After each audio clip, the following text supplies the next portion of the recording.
राधे श्याम मित्रों, जय श्रीमन नारायण। अभी एक वीडियो काफी वायरल हो रहा है। एक चचा को लोग बहुत टारगेट कर रहे हैं कि वो टाटा कैंसर हॉस्पिटल जो महाराष्ट्र में, उसके सामने एक भंडारा चला रहे हैं, यानी कि एक प्रसाद का वितरण कर रहे हैं घर में कोई पूजा पाठ या भंडारा एनजीओ के थ्रू से, और उसमें कह रहे हैं कि खाना उसी को देंगे जो जय श्री राम बोलेगा। इस पर लोग उन्हें बहुत ही अपमानित कर रहे हैं, लोग उन्हें टारगेट कर रहे हैं कि देखो ये हिंदू आतंकवादी है, ये हिंदू आतंकवाद है।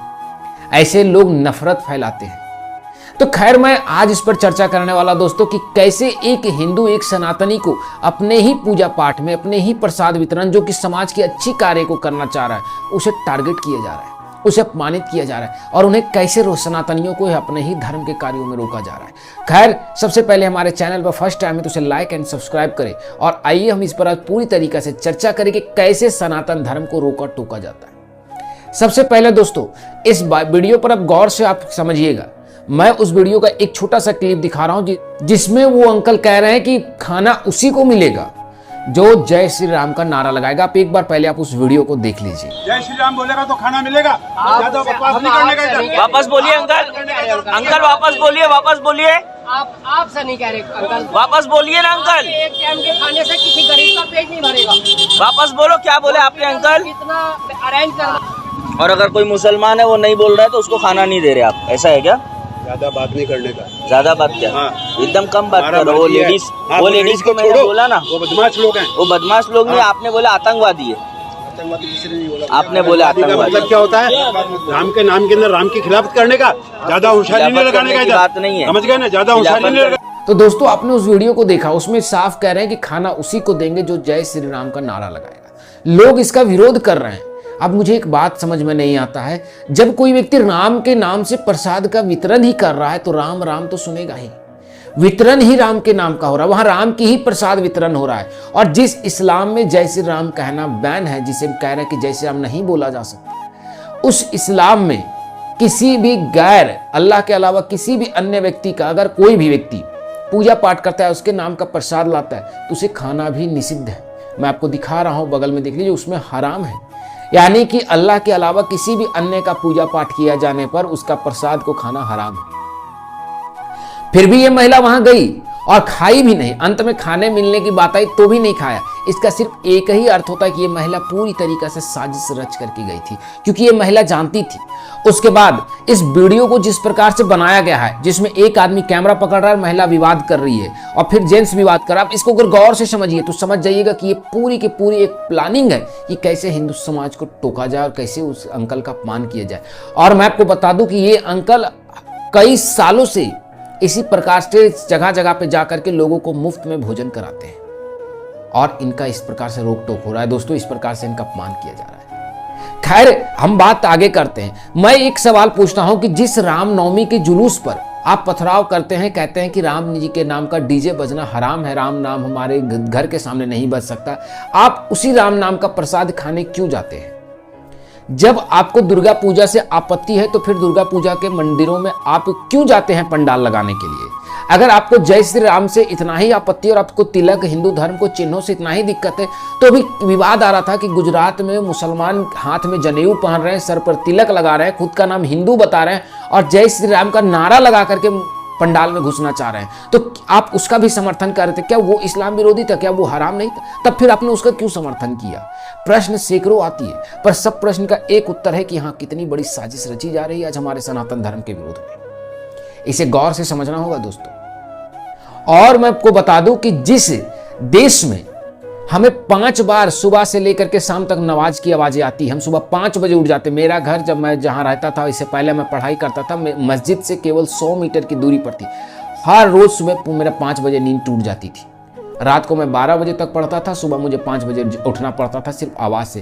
क्या मेरे को नॉइज पोल्यूशन नहीं हुई? क्या मेरे को आपत्ति नहीं हुई? लेकिन क्या इसके चलते आप स्पीकर बैन करेंगे? स्पीकर पर रोक लगाएंगे? जब हमें कोई आपत्ति नहीं तो आपको क्यों आपत्ति होती है? और दूसरी बात, नमाज में साफ कहा गया है कि अल्लाह के अलावा कोई पूजने योग्य है ही नहीं, किसी की हम पूजा कर ही नहीं सकते। जब इस चीज को डंके की चोट पर कहते हो फिर भी हम आपत्ति नहीं करते, तो फिर आपको आपत्ति क्यों?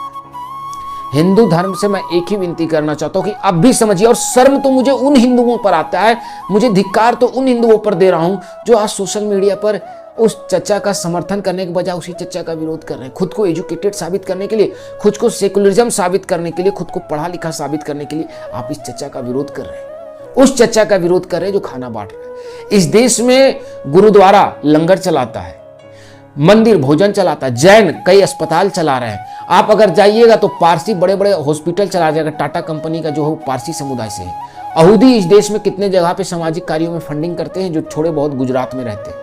दोस्तों, बौद्ध धर्म में अगर आप बड़े बड़े बौद्ध मठों में जाइएगा तो वहां शांति और अहिंसा के लिए शिक्षा दी जाती है, वहां पे लोगों को कई जगहों पे अच्छी भोजन दी जाती है। लेकिन क्या कभी आपने इस्लामिक विचार में कहीं पे ढंग का भोजन देखा? क्या कभी आपने देखा कि इफ्तार की पार्टियां सरेआम रख करके गैर हिंदुओं को खिलाया जाए? आज इस वीडियो के जवाब में लोग कह रहे हैं कि इस जगह पे मुसलमान, ये तो सिर्फ दिखावा है। वास्तविकता आप यही देखिए कि सन 2014 से पहले कितनी इफ्तार पार्टियों में आपने हिंदुओं को प्रवेश देखा।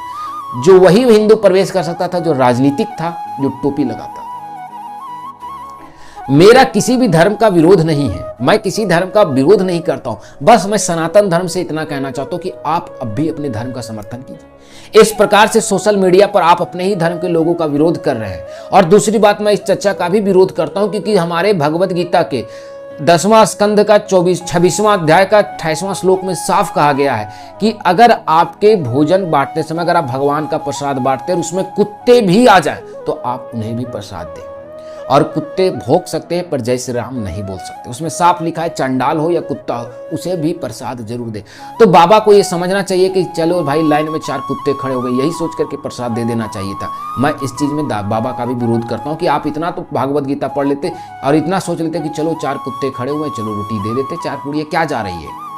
खैर, मैं इसमें किसी का विरोध या किसी का समर्थन नहीं कर रहा हूं। मैं किसी को किसी पशु से, कुत्ते से तुलना नहीं कर रहा हूं। मैं सिर्फ कह रहा हूं कि सनातन परंपरा में कुत्ते को भी रोटियां देने की परंपरा है। तो इसलिए किसी चीज का विरोध करना या किसी का सम्मान करना गलत होगा दोस्तों।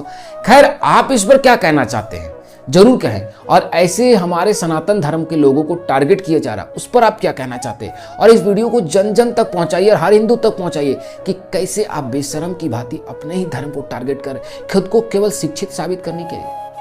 और जो हिंदू आज ये कह रहा है कि ये बाबा गलत है, मैं उनसे सिर्फ इतना प्रश्न पूछता हूं कि क्या अगर देश में 80% आज मुसलमान हो जाए तो क्या आप सुरक्षित होंगे?